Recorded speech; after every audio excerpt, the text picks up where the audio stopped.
Hey guys, Furum here, and today I'm going to be showing you something really weird that happened to me when I was playing the Daily Credits race. This one's the one on Frozen Route, I believe it is. I normally don't record my credit events or anything like that, and so the only reason I actually got this crazy thing recorded was because my recording was still going after playing some multiplayer races, and yeah, that just happens to me sometimes. I forget to stop it. But I'm glad that I did, because I don't really think that anybody has ever found this before. At least I haven't found any videos on YouTube about it, nor has anyone told me about it. In these daily races, I always just try to do tricks and stuff, like barrel rolling off the side here, little weird things that it doesn't really matter if I fail or whatever, because I'm still going to beat the time by like 10 seconds. And I like using this car because, well, it's my favorite car in the game. You guys know that. So I flat spin here as usual. Unfortunately, I don't go left far enough, and I wreck on the mountain, flinging me over to the left side of the track, and when I respawn, things just looked a little bit different. I mean, we still have the snow and the mountains and the ice lake, which I'm now coming up to, but the graphics just seemed a bit better, and the car's handling was a bit different. And the ice almost seemed slippery, so I went to the pause menu and I noticed there was a map there, so I clicked on it, and well, it turns out that Himalayas is actually a lot bigger than we thought it was. I mean,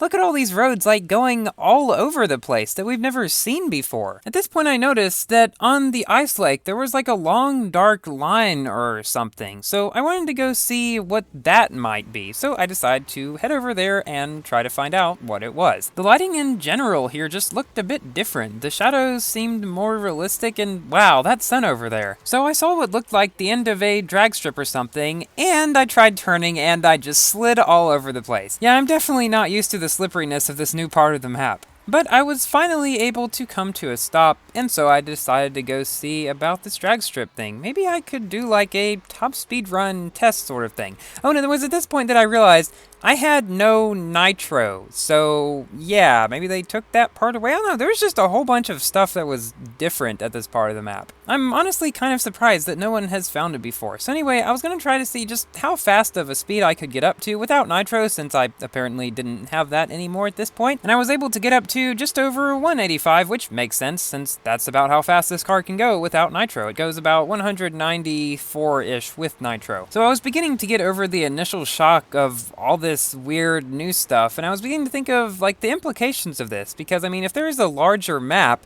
and it looks like there's roads going every which way, like how do you even like get to the finish line? And I don't see a timer or anything. And right here I noticed that in the snow I could actually see the patterns of the car's tires. I don't remember that ever happening in Asphalt 9 before, so I decided to open this map again because it was rather extensive and I wanted to see just what parts of it I could explore, because maybe some of it's off map and I couldn't get to it. But at least it shows now when it didn't before. So there was a house there that was on sale or something. Like, what is that new? I don't remember an update coming out recently for that, but then I saw Furum's home. So I clicked on it and a blue line appeared on the map. I could only assume that this was the route to get to that place, so I decided to go and see what this Furum's home was. Do they make houses for everybody or something? It's honestly kind of crazy that they would hide all this stuff just in a part of the map that most people are not going to be able to find. And I'm in the influencers program, and I did not hear about any of this. So I hope I'm not giving away a secret or anything, because I'm pretty sure there's going to be an Asphalt 9 update, well, sometime soon. One thing I found really cool is that you could actually go off-road here and like go through the barriers and stuff, which is something that you haven't really been able to do before either. So I decided to get back to this blue line that appeared,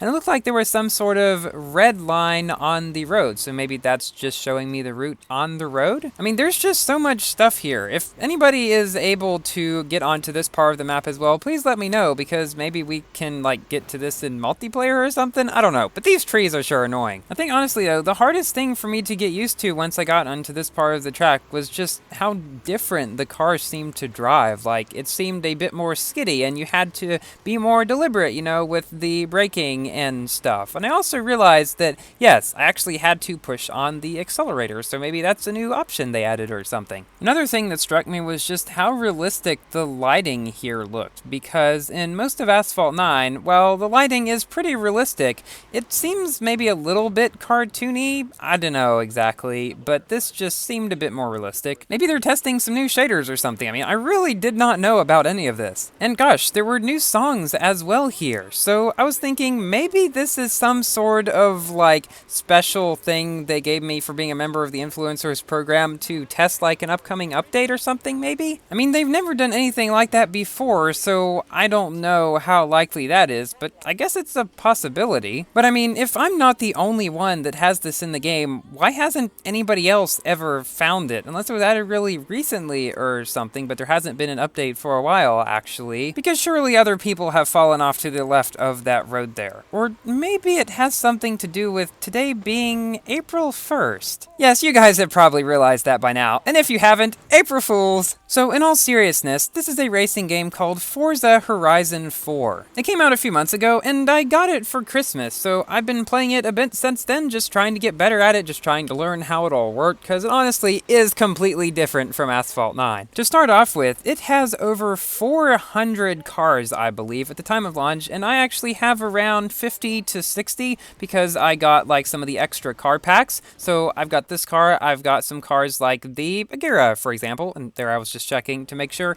I was getting back to my home, and each player apparently gets a house in this game, which is really cool. But the houses are pretty expensive. That's the free one that pretty much everybody gets in the beginning of the game, I think. The other ones are a couple $100,000. I may be thinking, what, that's not very expensive. I mean, in Asphalt 9, the upgrades are like several $100,000 sometimes.